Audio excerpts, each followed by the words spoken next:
Assalamualaikum warahmatullahi wabarakatuh.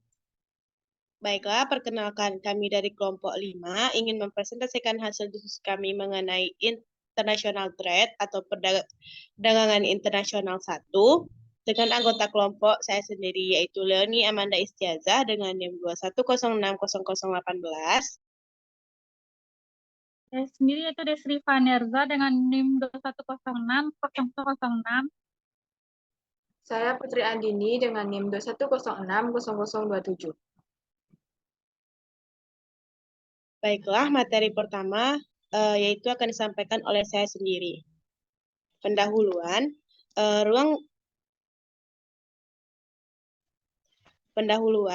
ruang lingkup bab ini membahas hubungan antara perdagangan dan pertumbuhan ekonomi, argumen yang mendukung dan menentang perlindungan tarif, pergeseran ketentuan perdagangan negara-negara berkembang, substitusi impor dan ekspansi ekspor di industri, kebijakan impor DC, keperluasan sektor primer pendapatan ekspor, perdagangan jasa, perlindungan hak kekayaan intelektual, luar negeri, kebijakan nilai tukar, integrasi regional LDC, jaringan produksi global atau the ekonomi tanpa batas, dan perlindungan kewirausahaan bayi.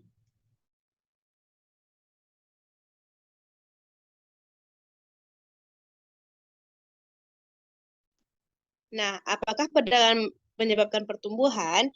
Menurut Jeffrey David, menguji arah sebab akibat dengan membangun ukuran perdagangan berdasarkan karakteristik geografis dan bukan berdasarkan pendapatan. Mereka kemukakan menggunakan ukuran ini untuk memperkirakan dampak perdagangan jika ada terhadap pendapatan per kapita. Mereka menemukan bahwa peningkatan perdagangan terhadap PDB sebesar 1% akan meningkatkan pendapatan per orang sebesar 0,5–2%. Perdagangan terutama meningkatkan pendapatan dengan memacu pertumbuhan produktivitas per pemasukan. Selain itu, perdagangan mempengaruhi pendapatan dengan menstimulasi modal fisik dan manusia kumulasi.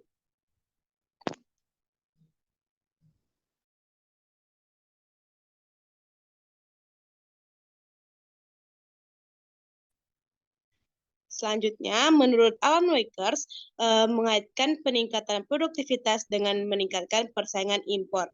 Peningkatan teknologi yang diwujudkan dalam impor, perluasan ekspor, dan pembelajaran melalui perdagangan. Alan Winter berpendapat bahwa liberasi perdagangan dengan meningkatkan produktivitas mungkin merupakan kebijakan pengentasan kemiskinan yang paling hemat biaya.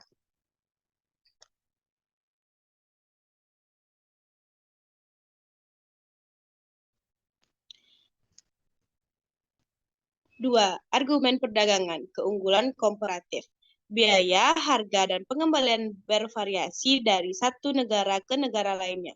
Suatu negara memperoleh keuntungan memperdagangkan apa yang dihasilkan paling murah kepada orang-orang yang berproduksinya mahal atau bahkan mustahil.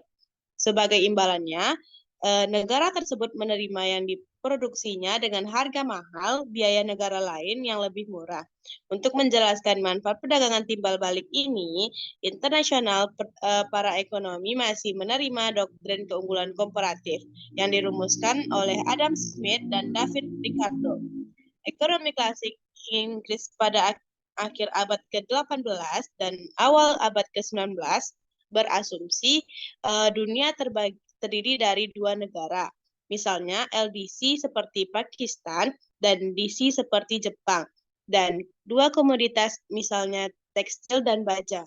Klasik lainnya asumsi termasuk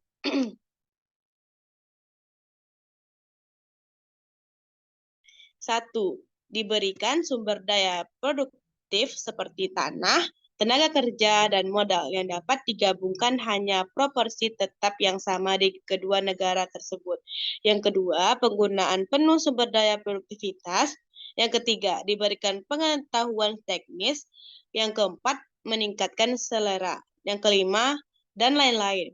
Teori ini menyatakan bahwa kesejahteraan dunia yaitu dua negara paling besar ketika setiap negara mengekspor produk yang biaya komparatifnya lebih rendah di dalam negeri dibandingkan luar negeri, dan mengimpor barang yang biaya komparatifnya lebih rendah di luar negeri dibandingkan di luar negara tersebut.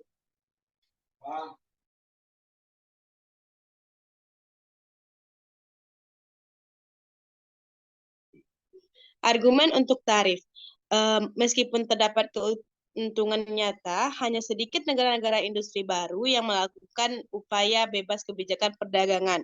Bagian ini mengevaluasi beberapa argumen utama mengenai tarif. Karena simetri dasar dalam argumen, selanjutnya argumen itu dikecualikan pendapatan argumen yang merupakan kasus untuk perangkat perlindungan seperti subsidi, termasuk mendukung kebijakan industri oleh negara tersebut. Kebanyakan argumen menyiyaratkan pengurangan dunia kesejahteraan. Negara yang memungut tarif mendapatkan keuntungan dengan mengorbankan negara lainnya. Ada beberapa yang termasuk ke dalam argumen untuk tarif, yaitu meningkatkan skala hasil, ekonomi eksternal, dan pinjaman teknologi.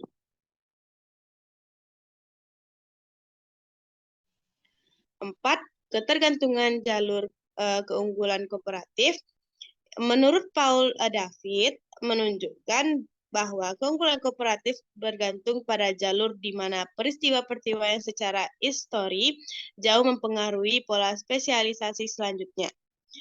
Seorang pencetak awal di Milwaukee merancang baris huruf paling atas di mesin tik untuk mengeja Q, W, E, R, T, Y, U, L, O, P guna mengurangi kemacetan dari pengetikan cepat di tangan kanan yang dominan dan memberikan akses yang paling mudah kepada staf penjualan nama merek mesin tik dalam satu baris. Posisi pasar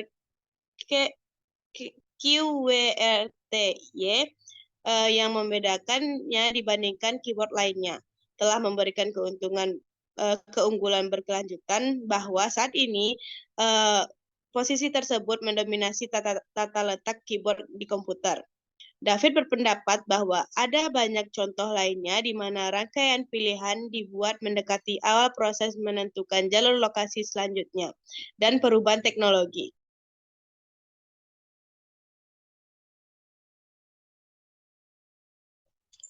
Lima, penerapan argumen yang mendukung dan menentang perdagangan bebas ke negara maju.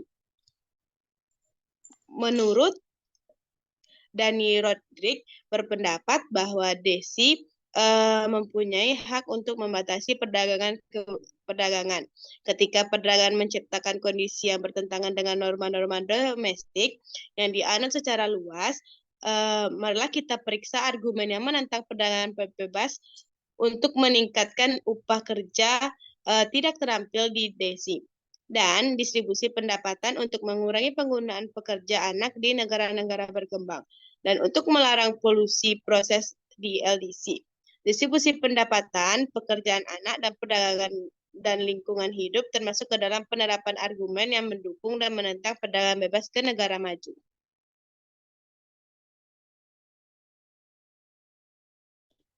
Baiklah, materi selanjutnya akan disampaikan oleh Putri Andini. Kepada Putri Andini, dipersilakan. Baiklah, terima kasih moderator. Saya Putri Andini akan menyampaikan materi selanjutnya, yaitu tentang aplikasi argumen bagi negara sedang berkembang. Aplikasi argumentasi, pendukung, dan penantang perdagangan bebas menurut alat yang penting merupakan alat yang penting dalam menyelidiki, memahami, dan mengembangkan suatu pandangan tentang isu ini. Perdagangan bebas adalah topik yang sangat kompleks dan memiliki berbagai aspek positif dan negatif. Berikut adalah beberapa argumen pendukung dan penantang perdagangan bebas. Argumen pendukung perdagangan bebas menyatakan bahwa peningkatan pertumbuhan ekonomi. Perdagangan bebas dapat meningkatkan pertumbuhan ekonomi dengan membuat pasar baru bagi produk dan jasa. Ini dapat menghasilkan lebih banyak lapangan pekerjaan dan meningkatkan produktivitas. Yang kedua, efisiensi ekonomi. Dengan mengizinkan perusahaan untuk fokus pada apa yang mereka lakukan dengan baik, perdagangan bebas memungkinkan alokasi sumber daya yang lebih efisien, sehingga mengurangi pemborosan dan biaya produksi. Yang ketiga, inovasi dan kreativitas. Akses ke pasar global mendorong inovasi dan kreativitas karena perusahaan harus bersaing dengan yang terbaik dari seluruh dunia. Yang terakhir yaitu harga yang lebih rendah untuk konsumen. Perdagangan bebas dapat mengakibatkan harga yang lebih rendah untuk konsumen karena persaingan lebih sengit. Selanjutnya, argumentasi penentang perdagangan bebas. Argumentasi penentang perdagangan bebas menyatakan bahwa perdagangan bebas dapat menyebabkan ketidaksetaraan ekonomi. Perdagangan bebas dapat memperdalam kesenjangan ekonomi antara negara-negara dan juga di dalam negara. Negara-negara yang kurang berkembang mungkin kalah dalam persaingan. Yang kedua, kehilangan lapangan kerja. Beberapa sektor ekonomi dalam negara bisa mengalami kehilangan lapangan kerja karena persaingan dari produk impor yang lebih murah. Yang ketiga yaitu penyusutan lingkungan. Beberapa kritikus berpendapat bahwa perdagangan bebas dapat menyebabkan eksploitasi sumber daya alam dan merusak lingkungan. Yang terakhir yaitu ketergantungan pada pasar asing. Bergantung terlalu banyak pada pasar asing dapat membuat negara rentan terhadap fluktuasi ekonomi di luar negeri. Selanjutnya, penggeseran nilai tukar. Berikut ini adalah beberapa penentu utama nilai tukar mata uang antar dua negara. Yang pertama adalah perbedaan angka inflasi. Negara-negara dengan inflasi yang lebih tinggi biasanya mengalami depresiasi pada mata uang mereka jika dibandingkan dengan mata uang mitra dagang mereka. Hal ini juga biasanya disertai dengan tingkat suku bunga yang lebih tinggi. Yang kedua yaitu perbedaan pada suku bunga. Suku bunga yang lebih tinggi menawarkan keuntungan lebih bagi kreditur, relatif lebih tinggi ketimbang dengan negara-negara lain. Suku bunga yang lebih tinggi menarik modal asing dan menyebabkan nilai tukar naik. Tentu ini juga berlaku sebaliknya, yakni suku bunga yang lebih rendah cenderung menurunkan nilai tukar. Namun, dampak baik dari suku bunga yang lebih tinggi ini kurang berarti jika inflasi di dalam negeri jauh lebih tinggi daripada negara lain, dan jika faktor lain yang pendorong nilai mata uang turun. Yang ketiga yaitu defisit akun berjalan. Transaksi berjalan adalah neraca perdagangan antara negara dan mitra dagang yang merupakan semua pembayaran antar negara untuk barang, jasa, bunga, dan dividen. Defisit transaksi berjalan menunjukkan negara ini menghabiskan lebih banyak dana pada perdagangan luar negeri daripada pendapatannya. Yang keempat yaitu utang publik. Negara akan terlibat dalam pembiayaan defisit besar-besaran untuk membayar proyek-proyek sektor publik dan pendanaan pemerintah untuk merangsang ekonomi domestik. Sementara faktanya, negara-negara dengan defisit publik dan utang yang besar kurang menarik bagi investor asing. Alasannya kenapa? Karena sebuah utang besar mendorong inflasi, dan jika inflasi tinggi, utang tak akan bisa dibayar seketika dan akhirnya terbayar dengan dolar nyata lebih murah di masa depan. Yang kelima yaitu ketentuan perdagangan. Yang keenam, stabilitas politik dan kinerja ekonomi. Investor asing pasti mencari negara yang stabil dengan kinerja ekonomi yang kuat di mana untuk menanamkan modalnya. Selanjutnya yaitu tentang substitusi impor dan ekspansi ekspor pada industri. Ekspansi ekspor yaitu strategi di mana suatu negara atau perusahaan berupaya untuk meningkatkan volume dan nilai ekspornya. Ini dapat dilakukan dengan berbagai cara, seperti mencari pasar ekspor baru, mengembangkan produk yang lebih kompetitif untuk diekspor, atau meningkatkan kapasitas produksi.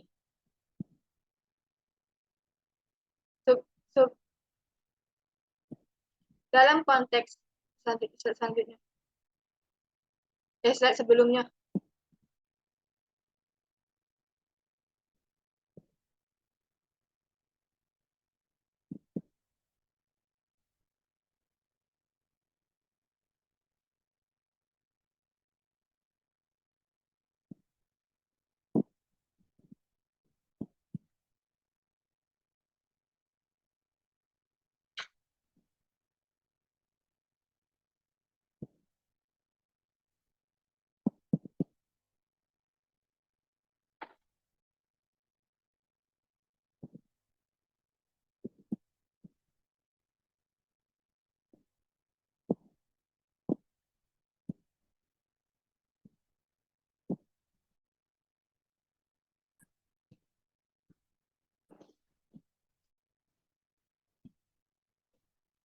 Soalnya, coba lihat lu materi yang ke-8 tadi, soalnya itu alumni.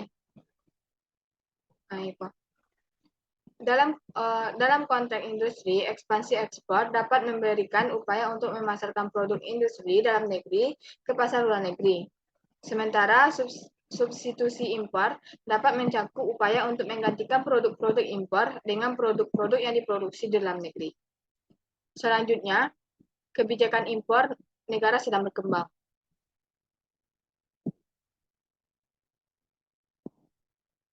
Beberapa contoh kebijakan impor yang umum diterapkan oleh negara sedang berkembang. Yang pertama yaitu tarif impor. Pemerintah dapat menetapkan tarif impor yang berbeda-beda untuk barang-barang tertentu. Tarif impor yang tinggi dapat digunakan untuk melindungi industri dalam negeri dari persaingan asing. Yang kedua yaitu kuota impor. Pemerintah dapat mengatur kuota impor, yaitu batas kuantitas tertentu barang yang diizinkan untuk diimpor dalam jangka waktu tertentu. Yang ketiga yaitu persyaratan impor. Negara-negara sedang berkembang seringkali mengharuskan impor barang tertentu memenuhi persyaratan tertentu seperti standar kualitas atau keamanan yang ketat, sertifikasi atau izin khususnya. Selanjutnya yaitu subsidi impor. Pemerintah dapat memberikan subsidi kepada industri dalam negeri untuk mengurangi biaya produksi mereka sehingga mereka dapat bersaing lebih baik lagi dengan produk impor. Selanjutnya, nilai tukar mata uang. Nilai tukar mata uang juga dapat digunakan sebagai alat untuk memengaruhi impor. Yang terakhir yaitu perlindungan hak kekayaan intelektual. Pemerintah dapat memperkuat perlindungan hak kekayaan intelektual untuk mencegah produk-produk luar yang melanggar hak-hak paten atau merek dagang.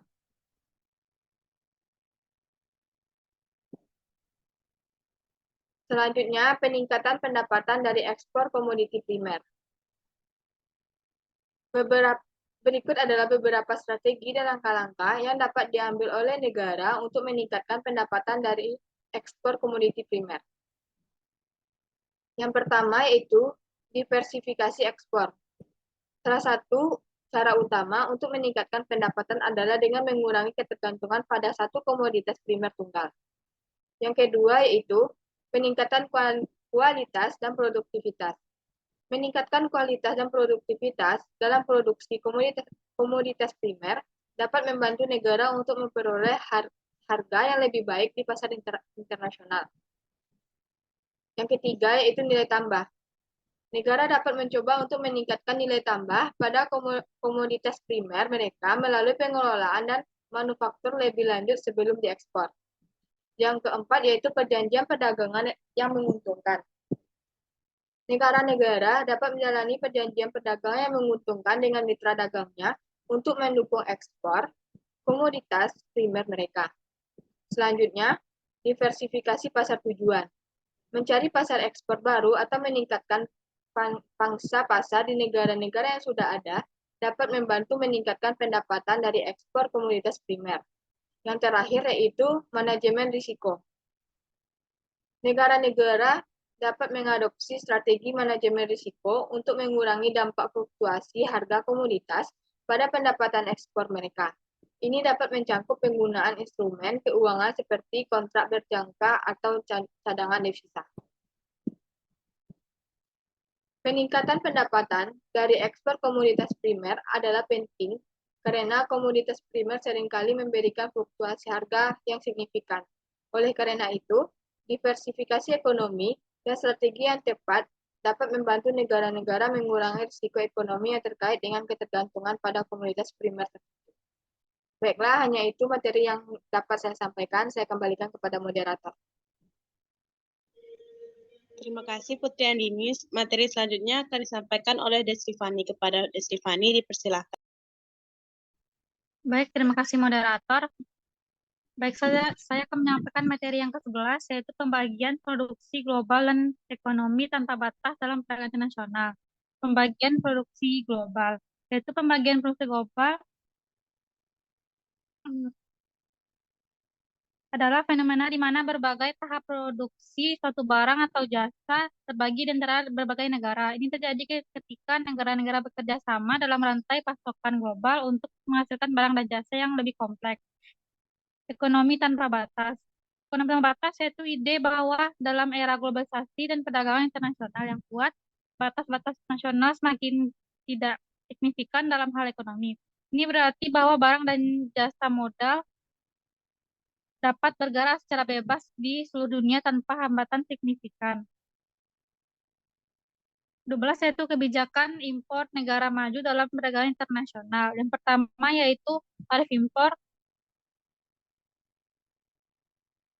bertujuan untuk membuat barang impor lebih mahal sehingga barang-barang dalam negeri menjadi lebih kompetitif. Yang kedua yaitu kuota impor. Hal ini bertujuan untuk melindungi produsen dalam negeri. Yang ketiga itu standar kualifikasi dan keamanan. Hal ini dapat menghalangi impor produk yang tidak memenuhi standar tersebut, yang pada gilirannya melindungi produsen dalam negeri dan konsumen dari produk potensial tidak aman atau tidak memadai. Ketiga itu substitusi dan dukungan keuangan. Substitusi ini dapat mengurangi biaya produksi dan membantu pertahanan harga yang lebih rendah. Selanjutnya itu perlindungan kekayaan intelektual, seperti hak paten dan merek dagang. Yang ketiga itu blokade teknis, seperti persyaratan intervensi yang ketat untuk memperlambat proses impor dan menghambat perdagangan barang tertentu. Selanjutnya itu persetujuan perdagangan bilateral dan regional. Persetujuan ini semacam dapat membantu mengatur impor dan ekspor dalam konteks yang diinginkan. Selanjutnya itu materi ke-13, persetujuan perdagangan bilateral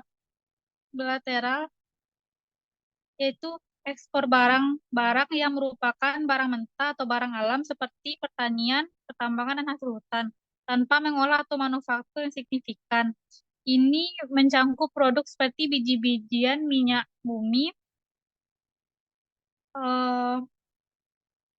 batu bara, logam, dan kayu. Pendapatan tentang ekspor primer dalam perdagangan internasional telah mengalami evaluasi seiring perubahan kondisi ekonomi global dan kesadaran tentang risiko yang terkait dengannya. Yang 14 yaitu proteksi pertanian. Tujuan dari kebijakan proteksi pertanian ini dapat bervariasi, tetapi umumnya termasuk perlindungan produsen dalam negeri dari persaingan asing, mempromosikan keamanan pangan dan mempertahankan pertanian sebagai bagian penting dari ekonomi domestik. Proteksi pertanian dapat memiliki manfaat seperti menjaga keamanan pangan domestik dan mendukung ekonomi pertanian, tetapi juga dapat memiliki dampak negatif, termasuk peningkatan biaya konsumen, pengurangan efisiensi, dan peningkatan perdagangan yang tidak adil. Saya kembalikan pada moderator. Baiklah, terima kasih kepada Zesifania sudah menyampaikan materi sekaligus menutup materi kita. Baiklah, sekian materi dari kelompok 5. Apabila ada kekurangan dan penyampaian dan kesalahan penyampaian, saya mohon maaf. Wabillahi taufiq wal hidayah. Assalamualaikum warahmatullahi wabarakatuh. Waalaikumsalam warahmatullahi wabarakatuh.